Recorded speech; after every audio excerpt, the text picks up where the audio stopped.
Hai, welcome to Artocles. Hari ini saya punya dua kasus request kamu semuanya yang gak terlalu panjang namun sangat menarik untuk kita bahas. Sebelum saya lanjutkan, dukung dulu ya channel ini dengan mencet tombol subscribe dan juga dinyalain notifikasinya supaya lain kali kalau misalnya saya upload sesuatu yang seru, kamu jadi orang pertama yang tahu. Yang pertama, saya mau ngajak kamu semuanya kenalan dengan Wendy yang berusia 21 pada tahun 2018. Dia merupakan pengulas hotel yang ada di website TripAdvisor dan sesekali juga posting di Instagramnya. Biasanya di web tersebut, jika pengulas hotel punya banyak pembaca, itu bakalan sering diundang oleh pihak hotel untuk menginap gratis dan membagikan pengalaman menariknya selama menginap. Biasanya ini efektif karena banyak sekali orang yang kalau niat nginap membaca dulu review atau ulasan seputar hotel yang mau dikunjunginya.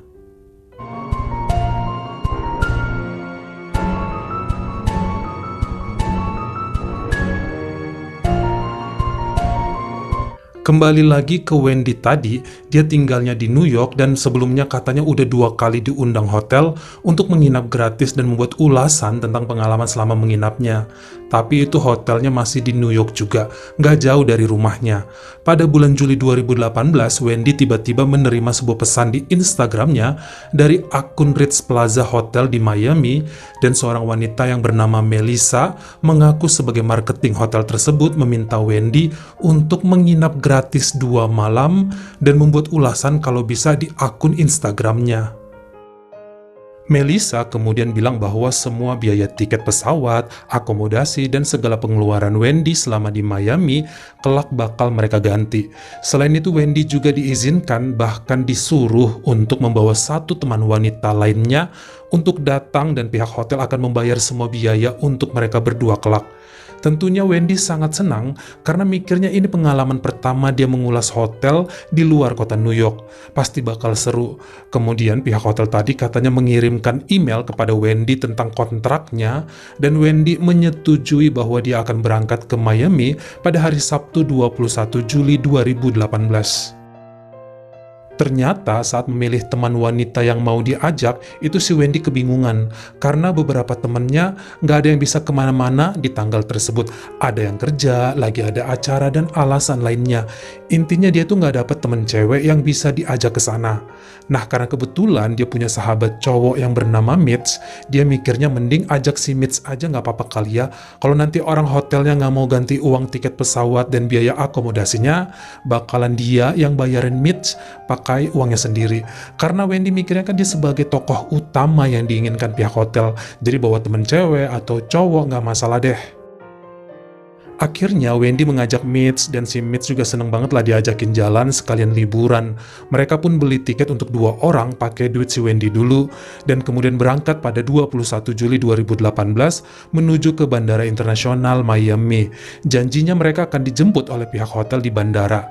Setibanya di Bandara Miami, mereka melihat ada seorang pria pakai jas mewah, dasi, serta kacamata hitam sambil memegang plakat nama Wendy dan juga nama hotel Ritz Plaza. Wendy dan Mitch mikirnya, wah itu mereka. Kemudian mereka mendatangi pria tersebut yang menurut Wendy sangat tampan, khas orang Latin. Pria tersebut kemudian memasukkan barang-barang mereka ke belakang mobil SUV hitamnya. Lalu Wendy sama Mitch masuk ke kursi tengah. Ternyata di dalam mobil, di kursi depan, udah ada pria lainnya yang pakai jas, dasi, dan kacamata hitam juga. Wendy menyapanya dan sekarang ada 2 orang di kursi depan. Pria yang tadi bawa plakat itu sebagai supir dan seorang lagi di sampingnya. Mereka berdua kelihatan seperti kembar. Wendy merasa tersanjung karena sambutan pihak hotel sangat istimewa menurut dia. Bahkan mobil SUV-nya tersebut nggak ada logo hotelnya, jadi berasa mobil pribadi. Sampai beberapa menit setelahnya, kok itu mobil nggak jalan-jalan ya? Wendy kemudian mendengar 2 pria tersebut saling ngobrol dalam bahasa Spanyol. Bahkan sepertinya mereka berdebat dan berantem. Kemudian salah satu pria yang bukan supir bertanya kepada Wendy, "Mana gadis satu lagi?" Lalu Wendy jawab, "Oh enggak, saya jadi bawa satu teman cowok aja, nanti saya jelasin ke Melissa." Maksudnya marketing hotel ya. Namun kelihatannya pria tersebut makin nyolot dan berteriak sambil melihat keluar jendela. Harusnya dua cewek, bukan satu cewek, satu cowok. Tentu Wendy dan Mitch jadi kaget. Lalu Wendy jawab lagi, "Bapak antar aja kami ke hotel, urusannya nanti saya jelasin langsung ke Melissa." Kemudian dua pria tadi berdebat lagi pakai bahasa Spanyol dan mereka kemudian keluar dari mobil menuju ke pintu belakang, mengambil barang-barang Wendy dan Mitch serta membuangnya ke jalanan. Mereka kemudian berteriak, Keluar, keluar. Wendy dan Mitch keluar dari mobil. Kedua pria tadi langsung melaju pergi. Wendy jadi nggak enak ya sama Mitch, lalu dia mencoba katanya mengirim pesan ke Marissa dan juga mengirim email ke pihak hotel. Bahkan nelpon berulang-ulang, tapi nggak ada respon. Mitch kemudian bilang kepada Wendy, "Yuk kita coba naik taksi aja ke hotelnya." Lalu Wendy setuju. Supir taksi juga kelihatannya heran dengan hotel tujuan mereka. Namun dia tahu alamatnya dan langsung tancap gas. Setelah perjalanan 20 menit, mereka tiba di hotel yang dimaksud, dan bangunan hotelnya memang sama seperti yang terlihat di akun Instagram, tapi namanya udah berbeda. Mereka menuju ke lobi, ngobrol sama resepsionis dan minta dipertemukan dengan Marissa. Resepsionis terlihat heran, dan kemudian ada seorang wanita yang bernama Katie menemui mereka, lalu mengajaknya masuk ke kantor. Disinilah Wendy bercerita tentang hotel tersebut dan menunjukkan pesan-pesan Instagram yang mengajaknya untuk kerjasama mengulas hotel tersebut. Lalu Katie menjelaskan bahwa dia adalah marketing hotel itu. Tidak ada yang namanya Marissa di sana, dan Katie nggak pernah menawarkan kepada siapapun kerjasama untuk nginap gratis dan menulis ulasan. Wendy dan Mitch sangat kaget, namun kemudian Katie juga menjelaskan bahwa Hotel Ritz Plaza adalah nama lama dari hotel tersebut. Namun sejak 2012 sudah berganti pemiliknya, dan nama hotel itu sekarang South Beach Miami Hotel. Dan akun Instagramnya juga udah berbeda. Jadi Katie mengatakan orang yang mengirimkan pesan kepada Wendy adalah penipu karena Hotel Ritz Plaza sudah nggak ada lagi sekarang. Wendy kemudian menangis, mereka keluar dan duduk di halaman hotel. Disitulah kemudian Mitch bilang untuk nelpon polisi aja. Wendy sebenarnya mikir buat apa nelpon polisi, toh ini kebodohan dia. Kerugian materinya ya cuma tiket pesawat aja. Mana mungkin ya polisi mau menangani kasus ini, kata si Wendy gitu.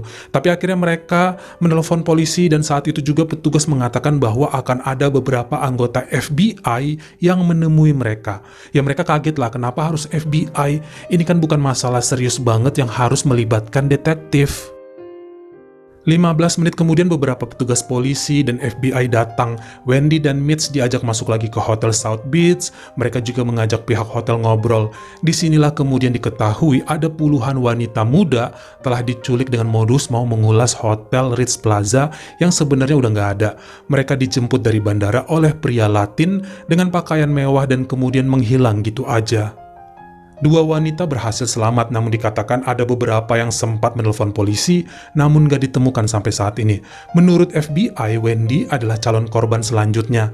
Namun karena dia membawa Mitch dengan postur besar, yang tingginya aja 185 cm, jadi para penjahat mikirnya bakal nyusahin. Makanya kemudian mereka batal untuk menculik Wendy. Disinilah kemudian polisi mengumpulkan keterangan dari mereka tentang ciri pelaku, plat mobil, dan segala sesuatunya. FBI kemudian mengantarkan Wendy dan Mitch kembali ke New York. Yang pasti akun palsu Hotel Ritz Plaza tersebut udah dihapus. Wendy bahkan menghapus akun Instagramnya karena ketakutan. Dia cukup berterima kasih kepada Mitch yang dianggap sebagai pelindungnya, dan katanya pada tahun 2020, 3 orang dari sindikat tersebut ditangkap yang ternyata mereka berasal dari Portugal. Masih terus ditelusuri karena sindikat ini ternyata sangat banyak anggotanya.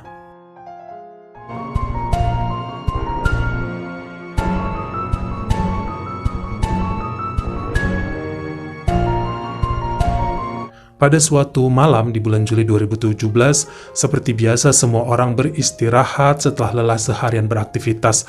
Begitu juga dengan Jerome Kennedy bersama istri dan putrinya yang masih berusia 10 bulan. Mereka tinggal di Pittsburgh, Pennsylvania, dan anehnya saat tengah malam si Jerome ini terbangun karena mendengar suara gresek-gresek dari loteng yang berada tepat di atas kamar tidurnya. Rumah Jerome ini terbilang sederhana dan posisinya berdempetan langsung dengan rumah tetangganya. Bahkan bagian dalam rumah Jerome sebagian besar masih belum diplester. Nah, dia memiliki loteng yang bisa dibilang cukup sempit. Jadi nggak terpakai karena tempatnya kebanyakan terhalang tiang rumah dan ketinggian lotengnya hanya sekitar 1 meter. Jadi biasa dipakai cuma untuk menyimpan barang-barang yang nggak penting atau kardus-kardus bekas alat elektronik. Nah, saat itu sambil mendengar suara gresek-gresek di lotengnya, Jerome berpikir mungkin hanya suara angin yang meniup beberapa plastik di atas. Tapi kemudian suara gresek-greseknya semakin jelas terdengar. Jerome tetap positive thinking mungkin hanya kucing atau tikus yang ada di loteng, atau tupai yang masuk dan mencari tempat untuk beristirahat. Kemudian dia lupain dan kembali tidur. Keesokan paginya dia cerita kepada istrinya, lalu mereka katanya memeriksa ke loteng dan memang gak ada apa-apa. 2 hari berlalu setelahnya, Jerome mendengar lagi suara gresek-gresek, namun cukup halus. Kebetulan putrinya yang berusia 10 bulan ini tidurnya di dalam box tersendiri. Nah, di atas ranjang bayinya itu, di langit-langitnya terdapat sebuah ventilasi. Setelah mendengar suara gresek tadi, kemudian ada sorotan cahaya dari ventilasi tersebut menuju ke kasur putrinya. Saat itu Jerome yakin itu merupakan cahaya senter. Kemudian dia membangunkan istri dan mereka langsung mengejar menuju tangga untuk memeriksa ke loteng. Tapi sayangnya nggak ada apa-apa di sana. Yang Jerome tahu bahwa akses satu-satunya yang mungkin bisa menuju ke loteng mereka adalah dari loteng tetangganya. Tapi udah jelas ya bahwa itu terhalang beton, jadi mustahil sang tetangga masuk ke loteng miliknya. Esok paginya, Jerome bersama sang istri ke rumah tetangganya yang bernama Robert Havrilla yang berusia 69 tahun. Dia duda dan tinggal sendirian. Anak-anaknya udah hidup terpisah dan setahu Jerome saat itu si Robert ini sedang renovasi rumah karena mau dijual. Makanya Jerome bertanya nih apakah ada tukang renovasinya mungkin yang membongkar atau masuk ke lotengnya. Tapi Robert menjawab, mustahil karena rumahnya mau dijual, jadi semua akses loteng dan bagian lainnya terkunci rapat demi keamanan. Waktu Jerome ceritakan hal yang mencurigakan terjadi di atas lotengnya, si Robert bilang ya mungkin hanya suara angin atau tupai aja. Kelihatannya Jerome percaya dengan kata-kata Robert, namun karena punya anak bayi, kemudian hal ini menjadi ketakutan tersendiri baginya. Dia mau memastikan bahwa semuanya emang baik-baik aja. Makanya kemudian dia dan sang istri membeli sebuah kamera CCTV yang standar dan meletakkannya di loteng mereka.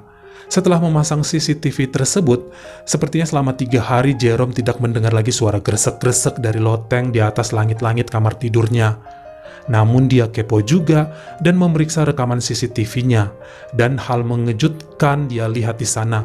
Walaupun selama 3 hari tidak mendengar suara aneh, terlihat bahwa dalam kurun waktu tersebut ada sosok yang masuk ke ruangan lotengnya untuk mengintip dia, istri, dan anaknya yang masih bayi. Sosok tersebut adalah sang tetangga Robert Havrilla. Terlihat dia menggeser tembok pemisah antar loteng mereka, lalu perlahan-lahan merangkak masuk ke lotengnya Jerome, berlutut dan mengintip ke arah kamar Jerome. Bahkan terlihat dia sering membuat lubang di sekitar ventilasi yang berada di atas kasur bayi dan mengintip dari sana.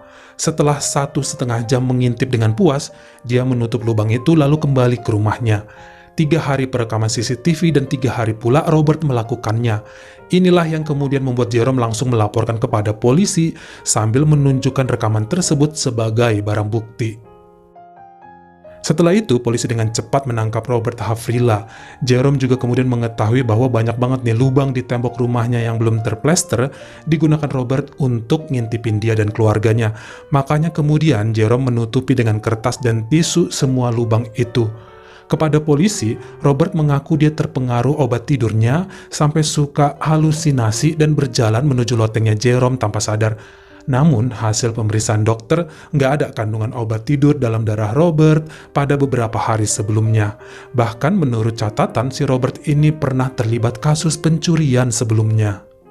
Hingga kemudian Robert pun mengaku pada detektif bahwa dia memang sengaja mau mengintip putrinya Jerome yang masih berusia 10 bulan. Ada ketertarikan katanya.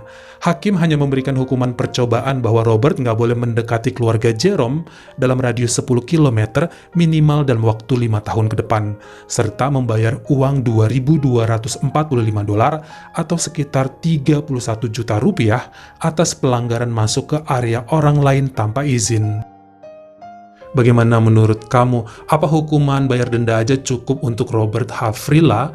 Dan mana dari dua kasus tadi yang paling bikin merinding? Kamu komen di bawah. Kalau kamu suka sama video ini, jangan lupa ya klik like dan juga tombol share-nya. Buat yang baru pertama kali mampir atau udah sering mampir tapi belum berlangganan, jangan lupa klik dulu tombol subscribe. Dan juga dinyalain notifikasinya supaya lain kali kalau misalnya saya upload video baru, kamu jadi orang pertama yang tahu. Follow juga Instagram saya jika berkenan di Artokels, S-nya 2, dan jangan lupa untuk nontonin semua video saya yang lainnya. Ingat ya, tetap jaga kesehatan dan tetap harus berbuat baik. Terima kasih.